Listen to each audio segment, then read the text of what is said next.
जैसे हमारे दशरथ मांझी ने ठान लिया था कि जब तक तोड़ेंगे नहीं तब तक छोड़ेंगे नहीं।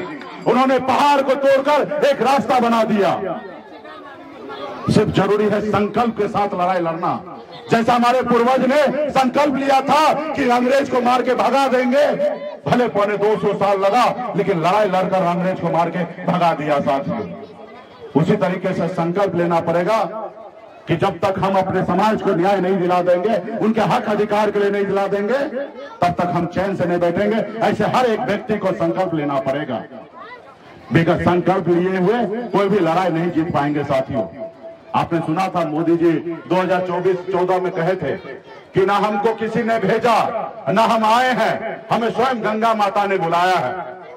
और मोदी जी को ये पता नहीं है कि देश के जितने भी मछुआरा है, मल्लाह का बेटा है, वो गंगा माता के संतान है।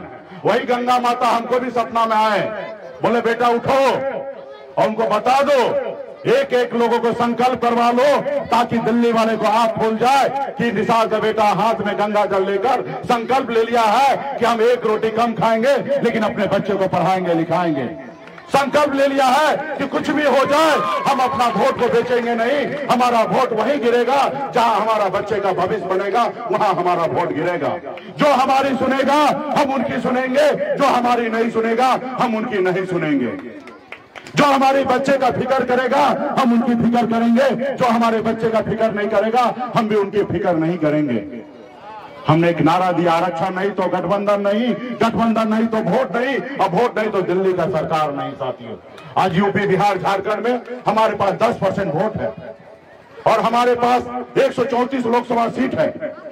134 लोकसभा सीट में अगर यूपी, बिहार, झारखंड में अगर निसार का बेटा एक पैर पे खड़ा हो जाए तो 60 लोकसभा सीट हम हरा सकते हैं और 60 लोकसभा सीट जिता सकते हैं। और जिनको 60 लोकसभा सीट हराएंगे उसके लिए दिल्ली जो है वो लंदन से भी ज्यादा दूर हो जाएगा साथियों, लंदन से भी दूर हो जाएगा। जैसे यूपी में यादव भाई, बिहार में हमारे यादव भाई लालू जी के नाम पे एकजुट हो गया। आज किसी का माई के लाल में दम है कि ऐसे समाज से कोई लड़ ले? नहीं लड़ने का ताकत है दिल्ली वाले को। एक समय था कि लालू जी के पास 53 को सांसद हुआ करता था और दिल्ली का मीटिंग जो है पटना में हुआ करता था। ऐसी ताकत होता है साथियों पावर में। आपने देखा एक लोकसभा सीट के कारण हमारे स्वर्गीय रामविलास पासवान जी ने सरकार गिरा दिया था। आपने देखा झारखंड में एक विधायक के नाम पे दम पर मधु कोड़ा साहब ने झारखंड में मुख्यमंत्री बन गया साथियों। ये होता पावर। आज हमारे पास 4 ही विधायक था, लेकिन जब हमको नीतीश कुमार जी से मिलना होता था तो उनसे पूछना नहीं पड़ता था कि हमको मिलना है। जब मर्जी होता था चले जाते थे और नीतीश जी का दरवाजा खुलता था, क्योंकि जब उनको पता चल जाता था कि सहनी जी आए तो दरवाजा खोल देता था और यूं ही मिलते थे। कि उनको मालूम था कि हमारे कुर्सी में 4 पैर है, उस 4 पैर में एक पैर सन ऑफ मल्ला का है। अगर मुकेश सहनी अगर एक पैर खींच लेगा तो हमारी सरकार गिर जाएगा। ये होता है पावर साथियों।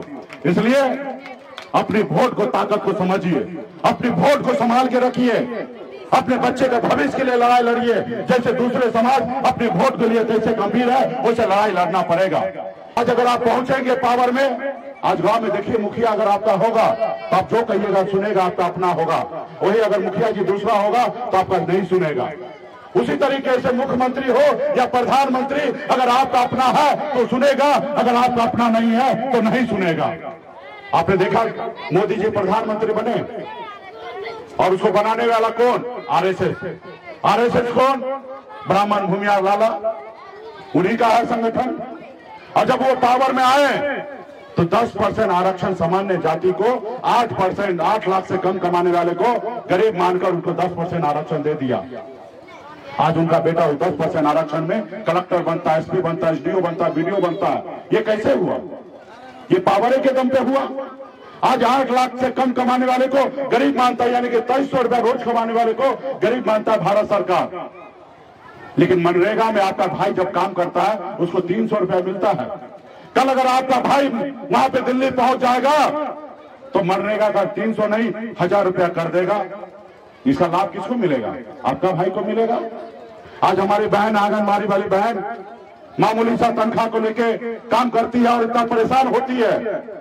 इसमें कौन लोग काम करता है भाई? इसमें 90% तो खास करके गरीब, पिछड़ा, दलित लोग ही काम करते हैं। कोई अमीर घर का बहू बेटी आके काम करेगी? नहीं करेगी।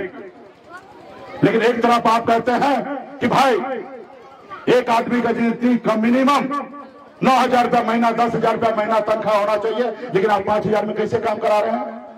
जब आपका अपना सरकार होगा तो आपके साथ शोषण नहीं होगा, आपके लिए लड़ाई लड़ा जाएगा। और इतिहास गवाह है, सुनिए, देख लीजिए, लालू प्रसाद यादव जी, मुलायम सिंह यादव जी या हमारे नीतीश कुमार जी, ये लोग आपके लिए शोषण नहीं किया, आपके हक अधिकार की हमेशा बात किया। आपने जितना ताकत दिया उतना उन्होंने काम किया। आप जाइए यूपी में, जाइए देखिए योगी जी का, यूपी में जाके देखिए योगी जी। आपको पता होगा 2 साल पहले एक वीरांगना फूलन देवी, जिसको हम बहन बेटी मां मानते हैं, क्रांतिकारी महिला थी, जिन्होंने अन्याय के साथ लड़ाई लड़ा और दुनिया को बता दिया कि महिला सिर्फ चूड़ी नहीं पहनती है, अगर उनके साथ अन्याय करोगे तो बदला लेना जानती है। जब वो महिला का शहादत दिवस हुआ, जब हम उत्तर प्रदेश गए, एक भी मूर्ति पर माला चढ़ाने के लिए नहीं दिया योगी सरकार। हम मंत्री थे, हमें एयरपोर्ट से उठाकर कलकत्ता भेज दिया गया, हमें उत्तर प्रदेश में उतरने नहीं दिया, और हम भी शान से गए, लड़ाई लड़े। अगर वहीं पे अगर मुलायम सिंह यादव जी का सरकार होता तो ऐसा कभी नहीं करता। और आपको पता होगा कि मुलायम सिंह यादव जी स्वर्गीय हमारे फूलन देवी जी को सांसद 2 बार बनाई। तो इसलिए साथियों, विचार की लड़ाई है, और इसमें भी विचार में अपना और पराया को जानना पड़ेगा, पहचानना पड़ेगा कि आपका अपना कौन है, पराया कौन है। तरीके से वोट है, अगर अपना वोट अगर कमल पे, लालटेन पे अगर तीर पे डालिएगा